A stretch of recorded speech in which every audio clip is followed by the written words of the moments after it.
నమస్తే. వాల్మీకి స్కామ్ మీద బీఆర్ఎస్ వాళ్ళకు చాలా ఉత్సుకత పెరుగుతున్నది. అది బీజేపీ వాళ్ళ భాష బీఆర్ఎస్ వాళ్ళు తెలంగాణలో మాట్లాడే పరిస్థితి వచ్చిందనేది మా యొక్క అభిప్రాయం. వాల్మీకి స్కామ్లో ఎలాంటి కంపెనీలు ఉన్నా, ఎలాంటి వ్యక్తులు ఉన్నా దాని మీద ఎంక్వైరీ చేసుకోవచ్చు.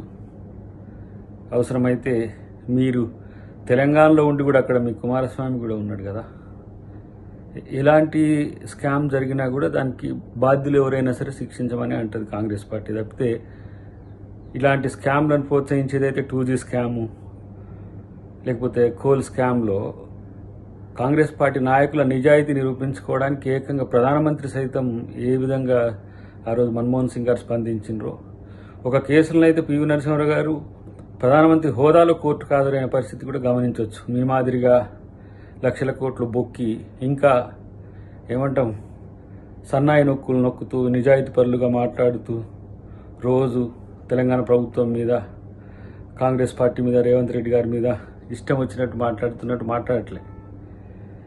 ఇలా జైల్లో ఉండాల్సిన వాళ్ళు బయట రాజకీయ నాయకులుగా, రాజనీతిజ్ఞులుగా చలామణి అవుతున్న మీరు గురువింద చందాన మీ కింద ఉన్నది చూసుకోవాలని చెప్పి మిత్రులకు నేను సూచిస్తున్నా. హరీష్ రావు చిలక పలుకులు పలుకుతూ ఇప్పుడు కూల్చే ప్రభుత్వం అని అంటే, ఎవరు కూల్చే ప్రభుత్వమో, ఎవరు నిలబెట్టే ప్రభుత్వమో, మేము ఇవాళ ఆర్టీసీలో ఫ్రీగా మహిళలకు మేము బస్ సౌకర్యం ఇస్తా అంటే వద్దంటారు, ఉద్యోగాలు ఇస్తామంటే వద్దని ధర్నాలు చేయిస్తారు, ఇలా రుణమాఫీ చేసినామంటే చేయలేదని చెప్తారు, అక్రమ కట్టడాలు కూల్చివేస్తామంటే కూల్చొద్దంటారు. అంటే వీళ్ళు ఏ విధమైన రాజనీతిని అనుసరిస్తారో మనం చూడాల్సిన అవసరం ఉంది. రాఘనాథ్ గారి ఆఫీస్ కూలగొడతారా, లేకపోతే బుద్ధ భవన్ కూలగొడతారా, ఇంకా ఆ భవన్ కూలగొడతారా అని రెచ్చగొడుతున్న పరిస్థితి చూస్తున్నాం కదా. ఈరోజు సొంత వాళ్ళైనా సరే ఎవరి మీదనైనా ఎంక్వైరీ అనేది చేయమని చెప్పి ముఖ్యమంత్రి గారి నుంచి క్యాబినెట్ వరకు, అది పొంగులేటి గారైనా, అది రేవంత్ రెడ్డి గారైనా, లేదంటే ఇంకా మీరు ఆరోపిస్తున్న మహేందర్ రెడ్డి గారైనా, ఎవరైనా సరే ముందుకు వస్తున్న పరిస్థితి చూస్తున్నారు.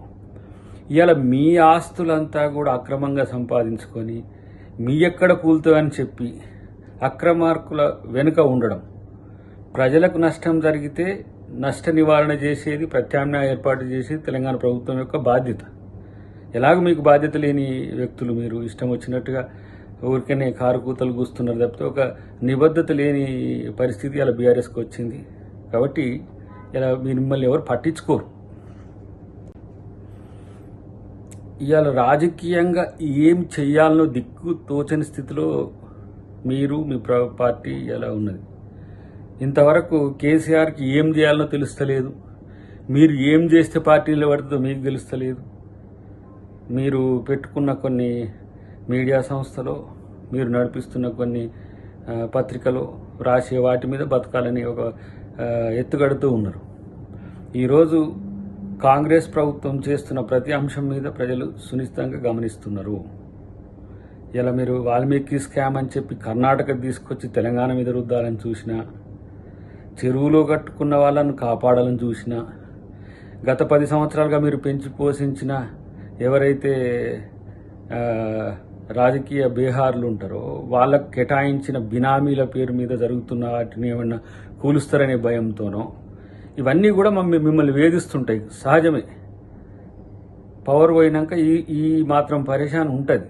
కానీ ఒక సహేతుకమైన, ఒక అంచనాతో కూడిన ఎత్తుగడతో మీరు ముందుకు పోవాల్సిన అవసరం ఉంది. అది ఒకసారి పునరాలోచించుకోండి.